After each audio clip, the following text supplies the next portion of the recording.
Tuhan Yesus, kami berdoa pagi ini, kiranya Tuhan berbicara buat kami dari firman kebenaran. Tuhan tolong kami supaya kami mudah memahami firman Tuhan, supaya pada akhirnya dalam pemahaman kami berani untuk taat kepada firman Tuhan dalam hidup tiap-tiap hari.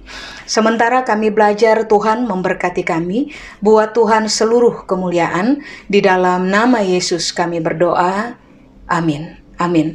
Amin, Bapak Ibu.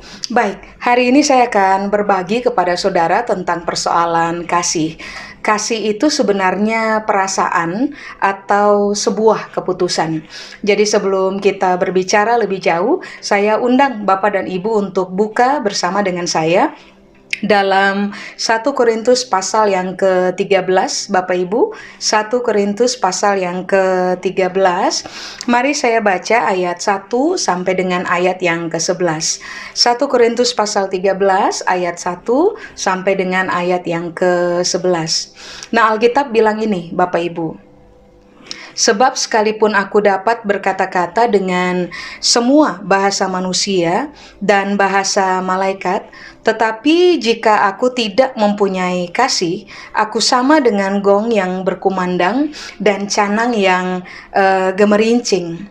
Nah, dari ayat 1 saja Alkitab sedang berupaya untuk memberitahukan kepada kita bahwa begini Pak Ibu, pintar bicara tanpa memiliki kasih itu berisik Pak Ibu.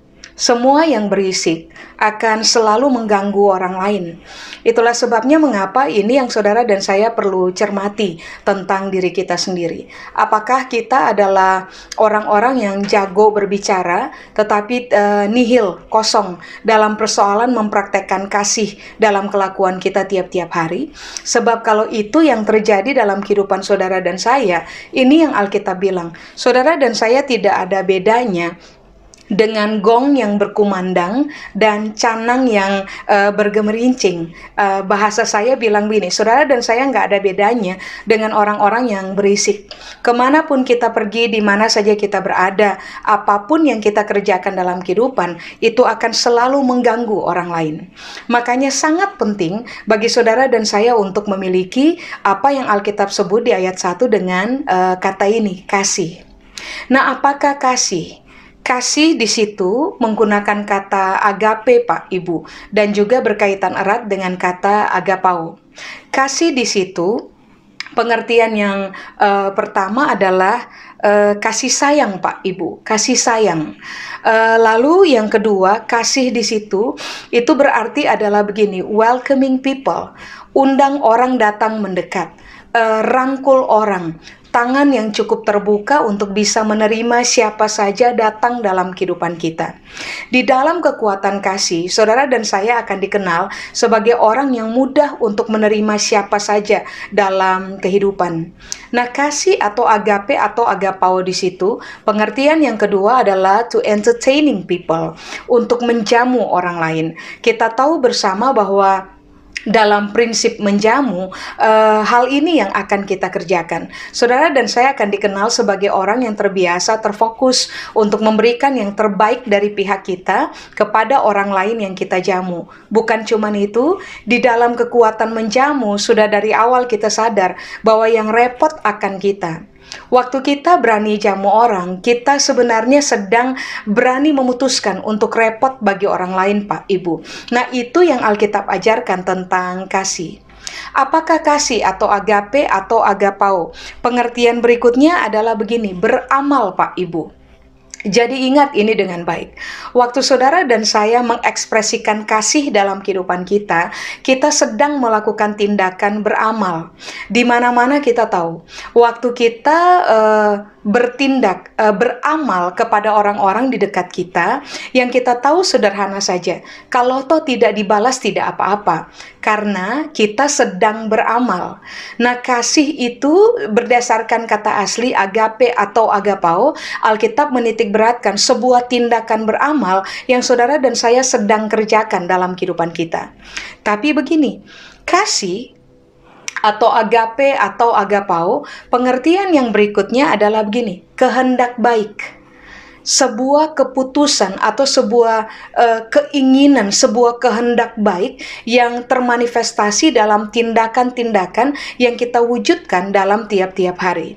Jadi saya berharap pengertian kasih dari sejak awal ini saudara keep it, saudara pegang dengan baik, sebab pada pembahasan-pembahasan berikutnya pengertian ini akan merupakan pengertian dasar yang pada akhirnya akan membuat kita berhasil hidup di dalam kasih. Dari ayat 1 saja kita sudah paham betul Pak Ibu bahwa begini, kasih itu berkaitan dengan kehendak. Kasih itu berkaitan dengan sebuah keputusan yang kita kerjakan dalam kehidupan kita tiap-tiap hari. Nanti saya akan kasih bukti kepada saudara bahwa kasih itu berkaitan erat dengan keputusan, tidak berkaitan dengan sekedar dipicu oleh rasa. Sebab begini Pak Ibu, rasa di dalam diri manusia itu gampang berubah, tetapi waktu manusia berdasarkan pertimbangan pemikiran yang objektif, berdasarkan dari kehendak baik yang terbangun dalam diri kita, maka waktu kita mengambil keputusan untuk mengasihi, apapun keputusan yang kita buat akan menjadi sesuatu yang konstan dalam kehidupan kita dan tidak akan terdeteksi sebagai sesuatu yang gampang berubah. Tapi dengarkan ini dulu Pak Ibu, pemahaman awal tentang kasih ini yang harusnya membuat saudara dan saya kemanapun kita pergi, di mana saja kita berada, apapun yang kita kerjakan, kita pada akhirnya akan dikenal sebagai orang-orang yang tidak terbiasa mengganggu kehidupan orang lain, tidak berisik dalam kehidupan. Kira-kira begitu ya Pak Ibu? Nah mari sekarang kita lanjut ke ayat yang kedua. Alkitab bilang ini Pak Ibu, sekalipun aku mempunyai karunia untuk bernubuat dan aku mengetahui segala rahasia dan memiliki seluruh pengetahuan, dan sekalipun aku memiliki iman yang sempurna untuk memindahkan gunung, tetapi jika aku tidak mempunyai kasih, aku sama sekali tidak berguna. Jadi di ayat yang kedua Alkitab bilang, kalau toh saudara dan saya dikenal sebagai orang-orang yang hebat karunianya gitu, bergerak dalam karunia dengan sangat hebat. Lalu saudara dan saya memiliki kecerdasan untuk mengungkap segala sesuatu. Lalu saudara dan saya dalam hidupnya kita tiap-tiap hari atau dalam pelayanannya kita ternyata ditemukan tampil untuk mendemonstrasikan Tuhan punya kuasa. Tetapi ini yang Alkitab bilang, tanpa kasih, saudara dan saya punya kehidupan tidak berguna Pak Ibu. Coba perhatikan, tanpa kasih, saudara dan saya akan menjadi orang berisik yang mengganggu kehidupan orang lain. Tapi ayat yang kedua Alkitab bilang, tanpa kasih, hidupnya saudara dan saya nggak berguna Pak Ibu. Amin. Nah mari kita lihat ayat yang ketiga. Alkitab bilang, dan sekalipun aku membagi-bagikan segala sesuatu yang ada padaku, bahkan menyerahkan tubuhku untuk dibakar, tetapi jika aku tidak mempunyai kasih, sedikit pun tidak ada faedahnya bagiku. Dengan kata lain ini yang Alkitab bilang, sekalipun saudara dan saya dikenal sebagai orang yang jago memberi, lalu juga begini Pak Ibu, jago berkorban, tetapi tanpa kasih, tanpa dimotori oleh kasih, ini yang Alkitab bilang, tidak ada faedahnya untuk kita. Amin. Coba saudara perhatikan, kekuatan kasih itu akan berfaedah bagi orang lain ketika kita hidup di dalamnya, tetapi kekuatan kasih yang bekerja dengan hebat di dalam kehidupan kita, waktu kita hidup di dalamnya, itu pun akan berfaedah buat kita. Nah, mari kita lanjut kepada ayat yang keempat. Alkitab bilang ini Pak Ibu, kasih itu sabar, kasih itu murah hati, ia tidak cemburu, ia tidak memegahkan diri dan tidak sombong, ia tidak melakukan yang tidak sopan dan tidak mencari keuntungan diri sendiri, ia tidak pemarah dan tidak menyimpan kesalahan orang lain.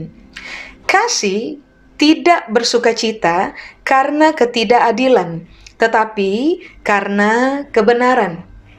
Ia menutupi segala sesuatu, percaya segala sesuatu, mengharapkan segala sesuatu, sabar menanggung segala sesuatu. Kasih tidak berkesudahan, nubuat akan berakhir, bahasa roh akan berhenti, pengetahuan akan lenyap. Sebab pengetahuan kita tidak lengkap dan nubuat kita tidak sempurna.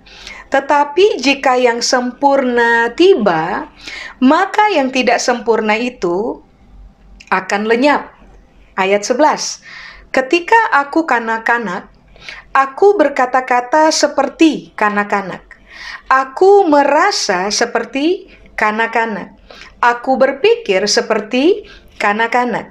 Sekarang, sesudah aku menjadi dewasa, aku meninggalkan sifat kanak-kanak itu. Jadi mari begini Pak Ibu, dari ayat yang ke-4 sampai dengan ayat yang berapa tadi? Ayat yang ke-7, Alkitab mengajarkan buat kita tindakan-tindakan yang mewakili realita kasih yang ada di dalam diri kita. Nah, Alkitab mengkaitkan dengan tindakan-tindakan ini kan Pak, Ibu, bahwa kalau saudara dan saya mengaku bahwa ada kasih Tuhan di dalam kita, maka seharusnya tindakan yang terekspresi keluar dari hidupnya kita adalah kita sabar Pak, Ibu. Kita dikenal sebagai orang-orang yang murah hati. Kita dikenal sebagai orang-orang yang tidak terbiasa terjebak dalam keadaan cemburu. Lalu yang berikutnya, kita juga bukan orang-orang yang terbiasa memegahkan diri, dan kita bukan orang-orang yang terbiasa sombong Pak Ibu. Berikutnya, tindakan yang kemudian termanifestasi keluar dari dalam kehidupan kita karena ada kekuatan kasih yang bekerja di dalam kita adalah begini. Saudara dan saya akan dikenal sebagai orang-orang yang sangat sopan dalam kehidupan Pak Ibu. Berikutnya, dari apapun yang kita kerjakan dalam hidup ini, saudara dan saya punya orientasi bukan untuk mencari keuntungan bagi diri sendiri, tetapi sebaliknya, kita akan menjadi orang-orang yang berorientasi kepada apapun yang kita kerjakan harusnya memberikan keuntungan kepada orang lain. Memberi untung kepada orang lain harus menjadi prioritas utama dalam kehidupan kita, Pak, Ibu. Mengapa itu terjadi? Karena Alkitab bilang, kasih yang bekerja dalam kita memanifestasikan tindakan tersebut. Berikutnya, Alkitab bilang, kasih yang bekerja dalam kita seharusnya membuat saudara dan saya tidak dikenal sebagai orang yang pemarah, Pak Ibu. Lalu, tidak terbiasa menyimpan kesalahan orang lain di dalam kehidupan kita.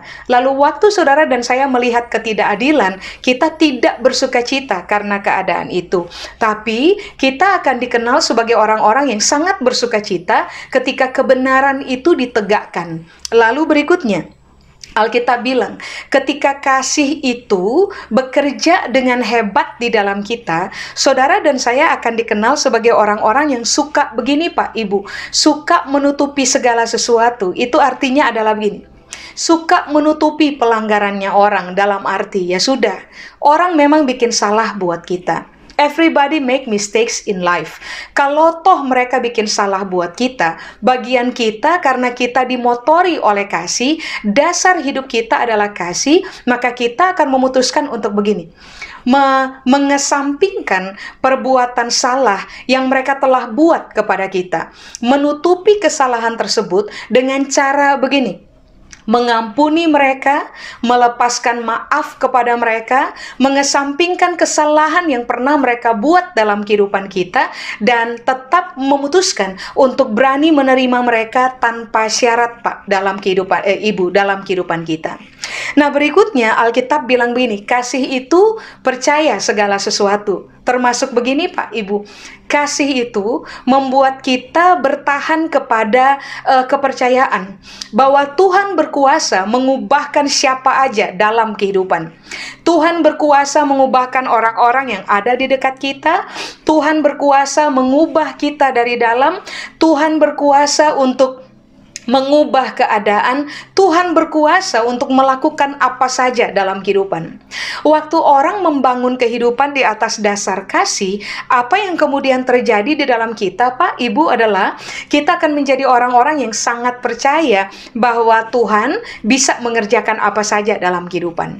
Berikutnya, Alkitab bilang begini, kekuatan kasih yang bekerja di dalam diri kita akan membuat saudara dan saya berani untuk berharap kepada Tuhan, karena kita tahu bahwa Tuhan berkuasa melakukan apa saja. Berani berharap bahwa pada satu waktu nanti, karena karya Tuhan, siapapun yang ada di dekat kita, orang-orang dengan siapa kita berinteraksi dalam hubungan pribadi, dalam hubungan berkomunitas, dalam kehidupan sosial bermasyarakat, kita akan tetap berharap bahwa Tuhan berkuasa mendatangkan perubahan bagi kehidupan manusia. Amin. Lalu yang terakhir ini yang Alkitab bilang, kasih itu akan membuat saudara dan saya sabar menanggung segala sesuatu, Pak Ibu. Seperti kita tahu bersama bahwa dalam hidup yang kita jalani, ada banyak cerita yang harus kita hadapi.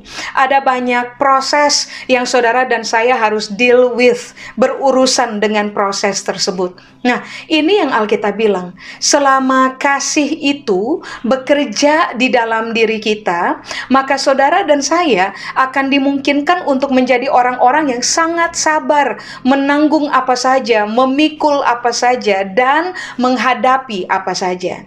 Nah begini Pak Ibu, secara teori apa yang kita baca itu tampaknya mudah.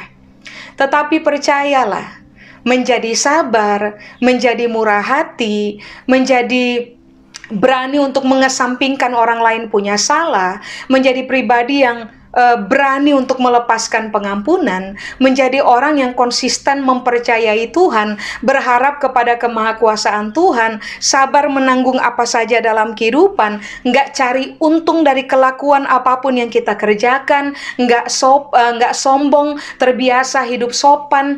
Percayalah, itu sukar untuk dikerjakan. Makanya mengapa tadi dari awal saya bilang kepada saudara bahwa kasih itu bukan perasaan. Kasih itu keputusan. Nah, sekarang pertanyaannya adalah begini. Keputusan untuk mengasihi sebenarnya dilandasi oleh apa? Nah, coba saudara perhatikan tuh. Mulai dengan ayat yang ke-10 Bapak Ibu. 1 Korintus pasal 13 ayat yang ke-10. Alkitab bilang, tetapi jika yang sempurna tiba, maka yang tidak sempurna itu akan lenyap. Lalu ayat 11 bilang begini, ketika aku kanak-kanak, nah saudara garis bawahi, aku, satu, berkata-kata seperti kanak-kanak. Dua, aku merasa seperti kanak-kanak. Tiga, aku berpikir seperti kanak-kanak. Tadi saya sudah bilang, kasih itu sabar. Kasih itu murah hati. Kasih itu tidak cemburu. Kasih itu tidak mementingkan diri sendiri. Kasih itu tidak mengerjakan apa yang tidak sopan. Kasih itu tidak sombong, dan seterusnya dan seterusnya. Teori mengucapkannya gampang, tetapi mempraktekannya susah. Kenapa susah? Ternyata ayat 10 bilang begini, karena yang tidak sempurna masih bermain di dalam diri kita. Nah, pertanyaannya sekarang begini, apa yang tidak sempurna? Nah, yang tidak sempurna ternyata ayat 11 bilang begini, kekanak-kanakan di dalam diri kita, Pak, Ibu. Amin. Nah, mari saya jelaskan dulu tentang kata sempurna yang tertulis pada ayat yang ke-10, Pak, Ibu. Kata sempurna di situ, ayat 10, bahasa Yunani menggunakan kata ini, teleios. Teleios itu arti yang pertama adalah kelengkapan atau sebuah kadar penuh, utuh. Ulang ya, sempurna atau teleios artinya adalah kelengkapan atau sebuah kadar penuh, utuh. Jadi ketika orang disebut sempurna, sebenarnya orang sedang disebut mereka sedang mengalami keutuhan yang di dalam. Begitu Pak, Ibu. Lalu yang kedua, pengertian dari kata sempurna atau teleios. Pengertian yang kedua adalah begini, menjadi dewasa, menjadi matang. Jadi Alkitab bilang, sempurna sama dengan utuh. Sempurna sama dengan dewasa. Sempurna sama dengan matang Pak, Ibu. Jadi, itu arti dari kata sempurna. Lalu, pengertian yang ketiga dari kata sempurna atau teleios adalah begini, mencapai tujuan, mencapai target, tepat sasaran. Gitu kira-kira. Jadi ini yang Alkitab bilang. Waktu yang sempurna itu datang, yang tidak sempurna akan tersingkir, Pak, Ibu. Sekarang mari saya ulang. Apakah yang dimaksud dengan ketidaksempurnaan itu? Kalau yang sempurna dikaitkan dengan kata dewasa, utuh, matang, mencapai target, berarti ketidaksempurnaan itu dikaitkan dengan realita ini, Pak, Ibu, kekanak-kanakan. Makanya begini, secara teori, kenapa sampai kasih itu mudah untuk dibicarakan, tapi ternyata waktu dipraktekkan susah. Penghalangnya kita sederhana, Pak, Ibu. Penghalangnya kita adalah kekanak-kanakan. Nah, ternyata kekanak-kanakan itu membuat sehingga pada akhirnya saudara dan saya akan lebih didrive oleh rasa. Tapi begini, waktu orang memutuskan untuk mengejar kedewasaan, berorientasi kepada kedewasaan, maka kita tidak akan didrive lagi oleh rasa, Pak, Ibu. Tetapi kita akan didrive oleh keputusan. Makanya coba mari saya ulang. Di ayat yang ke-11, Alkitab kan bilang begini, ketika aku kanak-kanak, coba lihat, aku berkata-kata seperti kanak-kanak, lalu lihat, aku merasa seperti kanak-kanak, lalu aku berpikir seperti kanak-kanak. Nah, kalimat berikutnya coba saudara perhatikan. Alkitab bilang gini, sekarang sesudah aku menjadi dewasa, sekarang setelah yang sempurna itu datang. Kira-kira begitu kalau dikaitkan dengan ayat 10, ini yang Alkitab bilang, aku meninggalkan sifat kanak-kanak itu. Nah, begini Pak, Ibu, meninggalkan sudah bukan didrive oleh rasa, meninggalkan itu didrive oleh keputusan. Makanya tadi dari awal saya bilang kepada saudara, kasih sendiri, agape atau agapao, salah satu pengertiannya adalah goodwill, sebuah kehendak yang baik. Lalu di ayat 11, Alkitab bilang begini, setelah yang sempurna itu datang, setelah aku menjadi dewasa, aku meninggalkan, itu keputusan. Makanya begini, kenapa kita gagal hidup dalam kasih? Karena kita masih merangkul yang tidak sempurna. Karena kita masih merangkul kekanak-kanakan dalam kehidupan kita. Itu yang membuat sehingga pada akhirnya begini Pak, Ibu. Saya ulang ya, dikaitkan dengan ayat-ayat awal. Waktu kita masih merangkul kekanak-kanakan, begini Pak Ibu, sekalipun saudara dan saya dikenal sebagai orang yang jago bicara, tetapi kita fail dalam persoalan mengekspresikan kekuatan kasih dalam diri kita. Makanya begini, waktu orang hidup dalam kekanak-kanakan, yang akan terjadi adalah mereka berisik Pak Ibu. Kehadiran mereka pasti ganggu orang lain. Kehadiran mereka pasti menjadi batu sandungan buat orang lain. Sekalipun saudara dan saya dikenal sebagai orang-orang yang mahir bergerak dalam karunia, memiliki kecerdasan untuk mengungkapkan segala sesuatu, tampil dalam kuasa. Tetapi Alkitab bilang, kalau kekanak-kanakan itu masih bekerja di dalam diri kita, sehingga kita gagal hidup dalam kasih, saudara dan saya tidak berguna Pak Ibu. Tidak berguna bagi Tuhan, tidak berguna bagi orang lain, dengan siapa kita hidup bersama-sama. Lalu di ayat yang ketiga kan tadi Alkitab bilang, sekalipun saudara dan saya memberi, lalu saudara dan saya juga berkorban, tetapi Alkitab bilang, tanpa kasih, tanpa kedewasaan dalam pertimbangan, tanpa kedewasaan dalam keputusan, begini Pak Ibu, apapun yang kita buat, nggak ada faedahnya untuk kita. Nggak ada faedah buat kita, nggak ada faedah buat orang lain. Jadi kan ini yang Alkitab bilang, kalau saudara dan saya tidak menjadi dewasa, maka saudara dan saya akan selalu tidak tepat sasaran dalam hidupnya kita. Makanya mari saya ulang Pak Ibu, kasih bukan rasa. Kasih itu karakteristik Tuhan, sifat Tuhan yang menetap di dalam diri kita. Kasih itu mengalami increase and overflow di dalam diri kita karena Tuhan mengerjakannya dalam kehidupan kita. Sejalan dengan begini, penambahan pemahaman kita akan kebenaran, sejalan dengan kita semakin mengakar di dalam firman Allah, sehingga pada akhirnya cara berpikir kita dikuasai oleh kebenaran yang kemudian menggiring cara berpikir kita untuk menjadi lebih matang, lebih dewasa, lebih bijaksana dalam menimbang segala sesuatu, sehingga pada akhirnya ayat 11 Alkitab bilang begini, kata-kata kita akan menjadi matang. Apalagi rasa di dalam kita akan takluk kepada kematangan berpikir di dalam kita, sehingga pada akhirnya sifat kekanak-kanakan itu tersingkir dari kehidupan saudara dan saya. Keputusan-keputusan yang kita ambil adalah keputusan-keputusan yang didrive oleh begini, kematangan berpikir, karena kebenaran firman Allah telah kita biarkan untuk begini, didik kita berkali-kali dalam proses kehidupan, sehingga kita teruji sebagai orang-orang yang sangat matang dalam cara berpikir dan dimudahkan oleh kekuatan cara berpikir kasih yang sangat objektif di dalam kita. Kita mengalami kemudahan untuk mengekspresikan tindakan kasih dalam hidup kita tiap-tiap hari. Nah begini Pak Ibu, apakah yang dimaksud pada ayat 11 dengan kata kanak-kanak?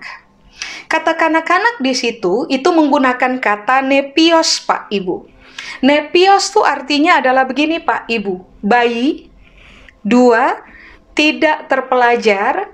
3, tidak terampil. 4, pengikut Kristus yang tidak matang. Ulang ya, apakah kanak-kanak atau nepios? 1, bayi. 2, orang yang tidak terpelajar. 3, orang yang tidak terampil. 4, pengikut Kristus yang tidak matang. Berarti sekarang begini, kenapa pertanyaannya, saya ulang, kenapa orang gagal mengasihi? Kita udah tahu jawabannya, karena masih bayi. Kenapa orang gagal mengasihi? Karena tidak terpelajar. Kenapa orang gagal mengasihi? Karena tidak terampil.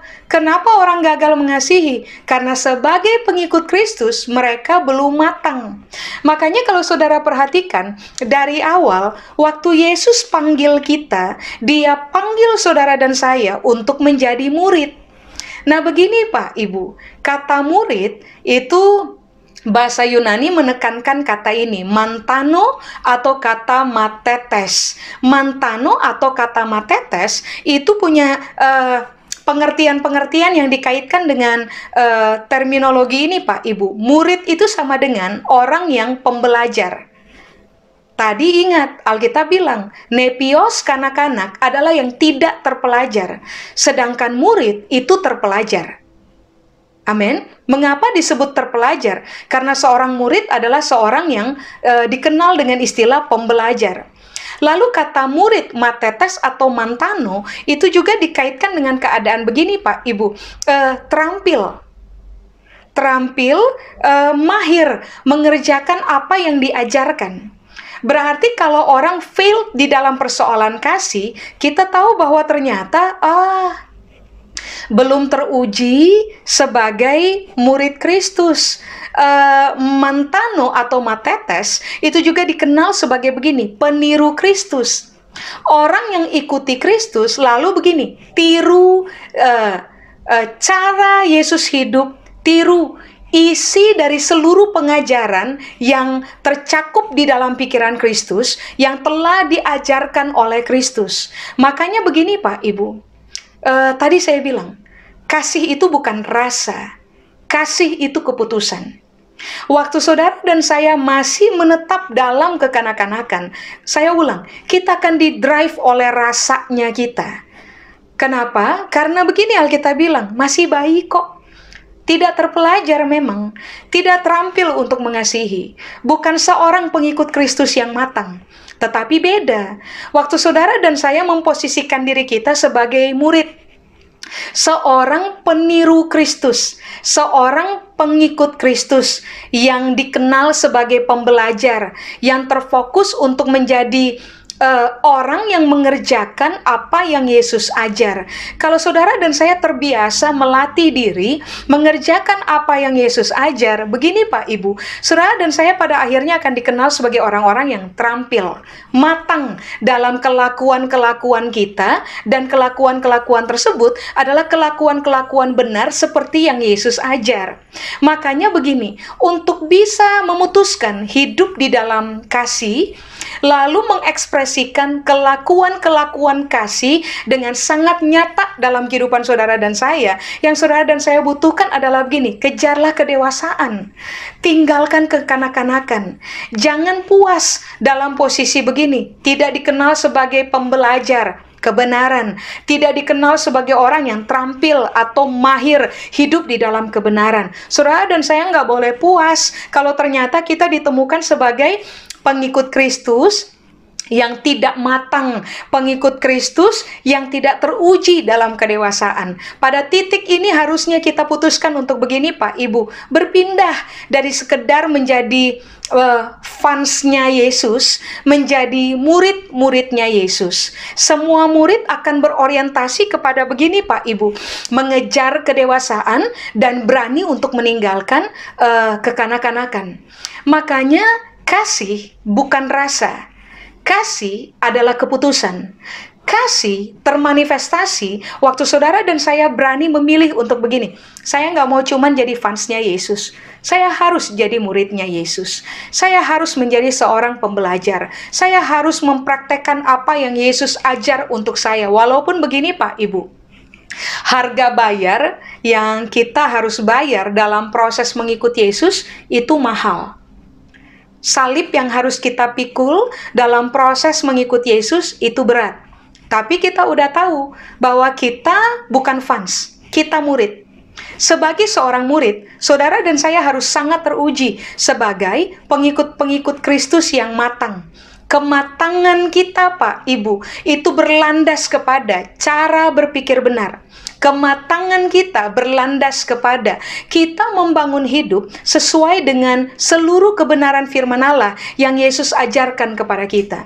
Sehingga pada akhirnya, waktu kita praktek tiap-tiap hari, nanti saudara dan saya akan menemukan bahwa begini, waktu orang sakiti kita, waktu orang tusuk kita dari belakang, waktu orang rugikan kita, naturally, karena kita akhirnya berpindah dari satu pembelajaran kepada pembelajaran berikutnya, tambah lama kemampuan berpikir kita menjadi semakin objektif, kita menjadi semakin bijaksana, karena kita bertumbuh dalam kematangan Kristus berdasarkan firman Allah yang adalah dasar buat hidupnya kita. Nanti saudara lihat, waktu saudara dan saya mengalami perlakuan tidak adil, kita ini akan menjadi orang-orang yang secara natural, Pak Ibu, tenang, tidak reaktif, menjadi orang-orang yang sabar menghadapi apa saja, menjadi orang-orang yang sabar menghadapi siapa saja.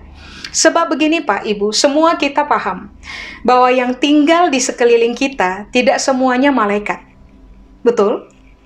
Yang tinggal di sekeliling kita seringkali itu kayak begini, menjadi duri, kalau boleh dibilang begitu, duri di dagingnya kita tuh, nggak menyenangkan. Kadang-kadang yang akan terjadi adalah begini, orang-orang tersebut ternyata nggak berubah juga.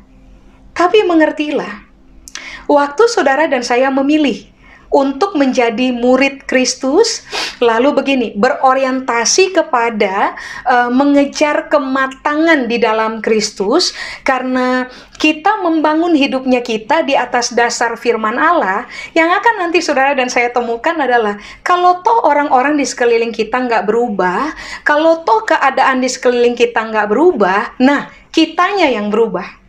Karena keputusan-keputusan benar yang kita ambil. Sehingga saudara dan saya akan menjadi orang-orang yang sangat terampil, sangat ahli, sangat terlatih untuk hidup di dalam kasih. Ingat, kasih itu sabar. Kasih itu murah hati. Kadang-kadang kan waktu kita bikin baik sama orang, harapannya kita kan adalah begini, balas kek, gitu. Tapi percayalah, Waktu saudara dan saya sudah nggak lagi di-drive oleh rasa ya, sudah nggak di-drive lagi oleh perasaan, tapi kita di-drive oleh objektivitas berpikir, karena kebenaran itu telah meneropongi cara kita berpikir. Kita akan menjadi orang-orang yang begini Pak Ibu, nggak dibalas pun, kebaikan kita nggak dibalas pun, it doesn't matter. Buat kita udah bukan masalah. Sebab begini, hidupnya kita telah di-drive oleh kebenaran firman Allah, kita telah memilih untuk menjadi murid, sehingga keputusan-keputusan yang kita ambil adalah keputusan-keputusan yang akan menggiring kita mengekspresikan tindakan kasih dalam hidup tiap-tiap hari. Seperti yang tadi itu, kasih itu sabar, kasih itu murah hati. Waktu orang nggak murah hati sama kita, buat kita udah nggak ada masalah. Yang penting kita tahu bahwa ini adalah sifat Tuhan di dalam diri kita. Ingat, Alkitab bilang Allah adalah kasih. Jadi keidentikan Tuhan itu kasih.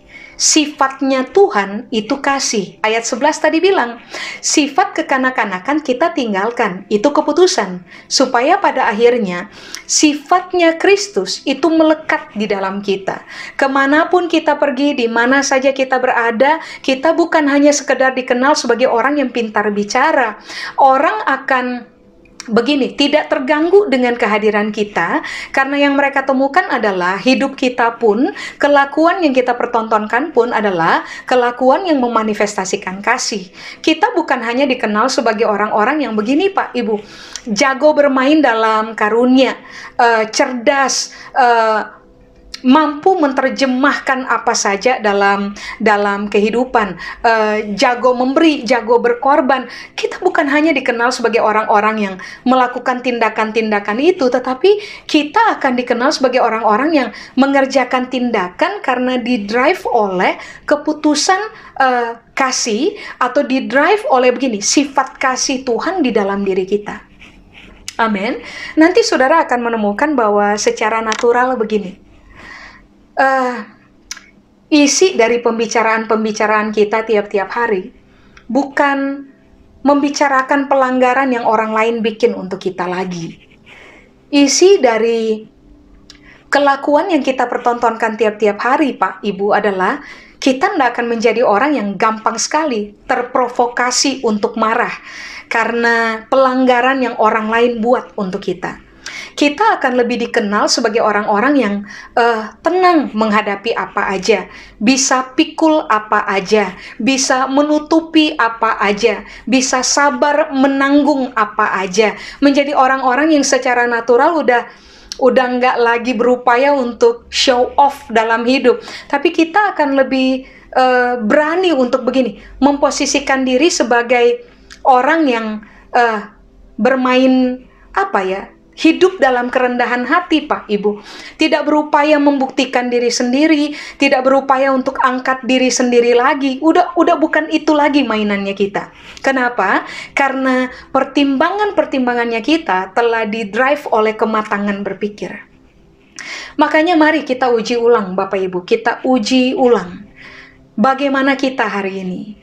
Apakah kita cuma dikenal ya sebagai orang yang jago bicara, jago dalam memanifestasikan Tuhan punya kuasa dalam pelayanan-pelayanan kita, jago dalam karunia-karunia, lalu show off tentang bagaimana kita baik, jago memberi, jago berkorban, tapi ternyata essence kita adalah di-drive oleh rasa aja, gampang berubah. Nah, coba cek ulang. Sebab begini, orang yang hidup dalam kasih dan konsisten untuk mengekspresikan tindakan kasih dalam hidup mereka adalah orang-orang yang telah memberi diri, di-drive oleh kebenaran yang menguasai cara berpikir kita. Saya ulang, isi pikir kita menjadi sangat objektif, sehingga keputusan-keputusan yang kita ambil adalah keputusan-keputusan yang dilandaskan kepada prinsip benar yang telah berubah menjadi keyakinan kita. Bukan lagi tindakan kita di-drive oleh rasa. Makanya waktu Yesus bilang begini, balas kejahatan dengan kebaikan. Banyak orang tentang itu kalimat dan berkata, itu susah untuk dikerjakan. Nah sekarang kita tahu, Kenapa susah untuk dikerjakan? Balas kejahatan dengan kebaikan. Karena tadi Alkitab bilang, nepios masih bermain leluasa di dalam kita. Kanak-kanak masih bermain leluasa di dalam kita. Makanya rasa di dalam kita, drive kita. Tetapi waktu saudara dan saya menjadi dewasa, menjadi matang, berpikir objektif, menjadi bijaksana, kita didrive oleh kebenaran firman Allah, nanti pada satu momen dalam kehidupan, saudara dan saya akan menemukan bahwa ternyata begini, membalas kejahatan dengan kebaikan itu mudah. Karena kita telah menjadi terampil mengerjakannya. Karena kita telah berubah. Yang kanak-kanak dari kita bergeser, yang sempurna datang dalam kita. Kita beranjak menjadi orang-orang dewasa. Semua orang dewasa adalah orang-orang yang akan mahir, Pak, Ibu, mendemonstrasikan kelakuan kasih dalam hidup kita tiap-tiap hari. Dan demonstrasi dari kelakuan kasih itu nggak Senin Kemis, Pak, Ibu. Nggak dipicu oleh angin baik datang, rasa lagi enak, mood lagi bagus, makanya kita demonstrasi tindakan kasih, bukan. Orang dewasa didrive oleh keputusan untuk mengasihi. Moodnya lagi baik atau moodnya lagi nggak baik, anginnya lagi bagus, anginnya lagi nggak bagus, musim lagi baik, musim lagi nggak baik, kita tetap akan ditemukan sebagai orang-orang yang konsisten mengasihi. Karena begini, kita telah meyakini kebenaran yang Tuhan ajar dalam kita. Kita telah menjadi sangat dewasa di dalam kebenaran firman Tuhan. Amin. Saya selesai, Bapak Ibu. Kiranya hari ini kita berani sama-sama memutuskan bahwa begini, saya tidak akan mau lagi didrive oleh rasa di dalam saya. Saya akan memberi diri saya didrive oleh keputusan-keputusan benar yang lahir dari pemikiran-pemikiran benar yang telah diteropongi oleh kebenaran firman Tuhan dalam kehidupan kita. Beranilah tinggalkan kekanak-kanakan, kejarlah kedewasaan. Sebab di mana-mana orang dewasa itu selalu akan menguntungkan orang lain. Orang dewasa akan selalu dihormati dalam kehidupan orang lain. Orang dewasa itu selalu asik untuk diajak bergaul oleh siapa saja dalam kehidupan. Amin, Bapak Ibu. Mari kita berdoa. Kami berdoa biarlah kami sadar betul hari ini bahwa hidup kami seharusnya berani memutuskan meninggalkan kekanak-kanakan, lalu mengejar kedewasaan. Supaya kelakuan-kelakuan kasih itu termanifestasi secara konstan dalam hidup kami.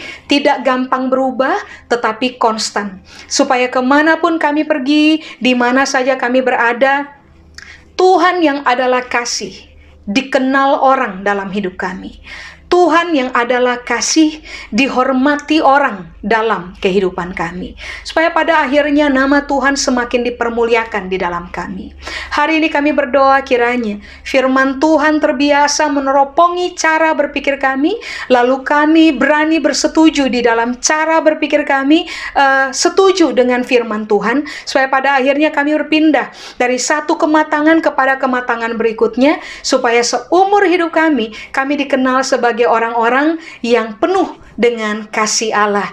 Kasih Allah berhasil termanifestasi dengan nyata dalam kelakuan kami tiap-tiap hari. Seluruh firman ini Tuhan materaikan di dalam kami, supaya biarlah kami terkenal sebagai pelaku-pelaku kebenaran dan bukan hanya pendengar saja. Rahmat-Mu menyertai kami turun-temurun, kepada Tuhan seluruh kemuliaan. Di dalam nama Yesus kami berdoa. Amin. Amin. Tuhan Yesus memberkati Bapak Ibu.